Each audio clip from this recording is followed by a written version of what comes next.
Cement தயாரிப்பில் முன்னணியில் உள்ள அல்ட்ராடெக் நிறுவனம் கேபிள் வயர் உற்பத்தியில் இறங்க இருப்பதாக அறிவித்துள்ளது. இதன் எதிரொலியாக கேபிள் வயர் உற்பத்தியில் உள்ள நிறுவனங்களின் சந்தை மதிப்பு பெருமளவு சரிந்துள்ளது.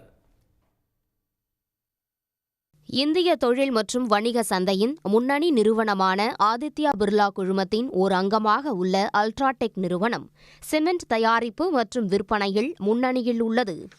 இந்நிறுவனம் சுமார் 18,000 கோடி ரூபாய் முதலீட்டில் கேபிள் வயர் உற்பத்தியை தொடங்க உள்ளதாக சமீபத்தில் அறிவித்தது. இந்த அறிவிப்பு பங்குச் சந்தையில் பல்வேறு தாக்கத்தை ஏற்படுத்தியது. குறிப்பாக அல்ட்ராடெக் நிறுவனத்தின் புதிய தொழில் முதலீட்டால் லாபம் குறையக்கூடும் என்ற முதலீட்டாளர்களின் அச்சத்தால் பங்குகளின் விலை 4.99% குறைந்தது.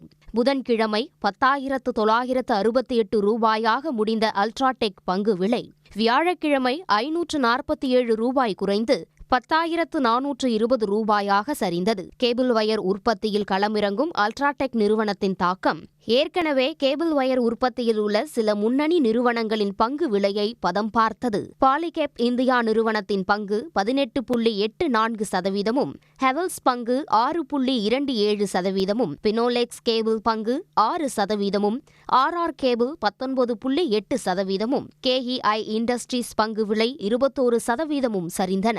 அல்ட்ராடெக் நிறுவனத்தின் முதலீட்டால் சில நிறுவனங்களின் சந்தை மதிப்பு 55,000 கோடி ரூபாய் வரை சரிந்துள்ளது குறிப்பிடத்தக்கது.